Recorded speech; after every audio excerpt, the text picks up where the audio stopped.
તો એના માટે સ્કૂલના એન્ડથી શું થાય, જેમ કે આપણી સ્કૂલની વાત કરું તો આપણી પાસે એક સ્કૂલ એપ છે, જેમાં અમે બાળકોનો એક રિપોર્ટ આપીએ એવરી 3 months, જેને અમે એક એનેક્ડોટ રિપોર્ટ કહીએ, કે જેમાં એક બાળકનું જનરલ ઓબ્ઝર્વેશન હોય, તમારા ચાઇલ્ડનું ડિસિપ્લિન કેવું છે, ક્લાસમાં ક્વેશ્ચન કેવા પૂછે છે, રાઈટ, એ બીજા સાથે કેવી રીતના ઇન્ટરેક્ટ કરે છે, બીજા સાથે ટીમમાં કામ કરે છે કે નહીં.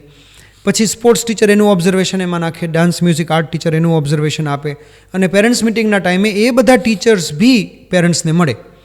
તો એવરી 2 months 3 months જ્યારે પેરેન્ટ્સ મિટિંગ હોય ત્યારે સ્પોર્ટ્સ, મ્યુઝિક, આર્ટ, ડાન્સ બધા જ ટીચર પેરેન્ટ્સના ક્લાસમાં જઈને 1 by 1 પેરેન્ટ્સને મળે, અને આ રિપોર્ટ ઇન્ડિવિજ્યુઅલ ચાઇલ્ડની એપ પર અપલોડ થાય, જે પેરેન્ટ્સ ગમે ત્યારે એના મોબાઈલથી એક્સેસ કરી શકે. તો આ એક કમ્યુનિકેશનની ચેનલ પૂરી થઈ. હવે જ્યારે આ કમ્યુનિકેશન ચેનલ પૂરી થઈ ત્યારે સ્કૂલનો રોલ પૂરો થઈ ગયો, કે ભાઈ ફૂટબોલ કોઈ ચાઇલ્ડ રમે છે, ફૂટબોલ ટીચરે એને રિપોર્ટ નાખ્યો કે ભાઈ તમારું ચાઇલ્ડ ફૂટબોલના આટલા પેરામીટરમાં સારું છે, આટલા પેરામીટરમાં વીક છે. હવે પાર્ટ આવે છે પેરેન્ટલ કમ્યુનિકેશનનો. જો પેરેન્ટ્સ મિટિંગમાં નહીં આવે તો એને આ વસ્તુનો આઈડિયા નહીં આવે. જો પેરેન્ટ્સમાં એવી લેથાર્જી હશે કે ભાઈ એપ શું જોવે, આપણને રિઝલ્ટ આવી ગયું ને, આપણે બીજું કંઈ જાણવું નથી, તો એને આ આસ્પેક્ટ્સનો આઈડિયા નહીં આવે.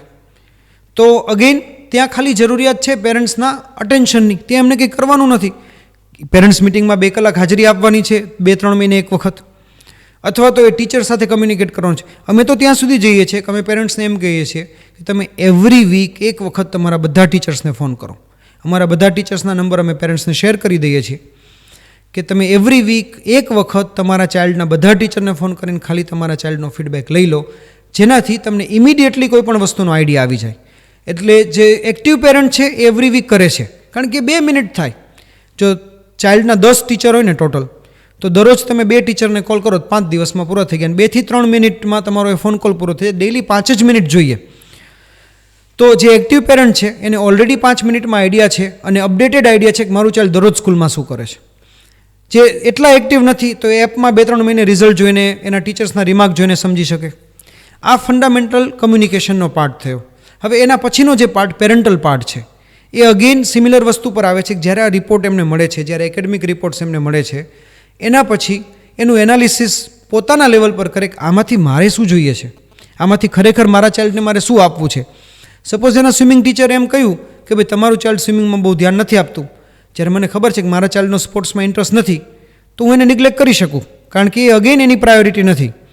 પણ સપોઝ મારા ચાઇલ્ડની પ્રાયોરિટી ડાન્સ છે, અને ડાન્સ ટીચર એમ કહે છે કે તમારું ચાઇલ્ડ ડાન્સ ક્લાસમાં રેગ્યુલર ધ્યાન નથી આપતું, તો મારે એના પર એક્ટ કરવું પડશે. સો આ રિપોર્ટ્સ, સ્કૂલનું કમ્યુનિકેશન, જ્યારે પેરેન્ટ્સ અપ્લાય કરે કે ભાઈ મારા ચાઇલ્ડ માટે આમાંથી કયું ઇમ્પોર્ટન્ટ છે, અને એના માટેની એની સપોર્ટિવ સિસ્ટમ આપે. આજે સપોઝ ડાન્સ ટીચરે એવી કમેન્ટ આપી કે ભાઈ તમારું ચાઇલ્ડ ક્લાસિકલ ડાન્સમાં બહુ સારું છે, અને તો પછી પેરેન્ટ્સને રિયલાઇઝ થાય છે કે નહીં, મારું ચાઇલ્ડ આખો દિવસ ક્લાસિકલ ડાન્સની વાત કરે છે, અને ટીચર બી એ કહે છે, તો ચલો એ ડિરેક્શનમાં એને આપણે કંઈ હેલ્પ કરીએ.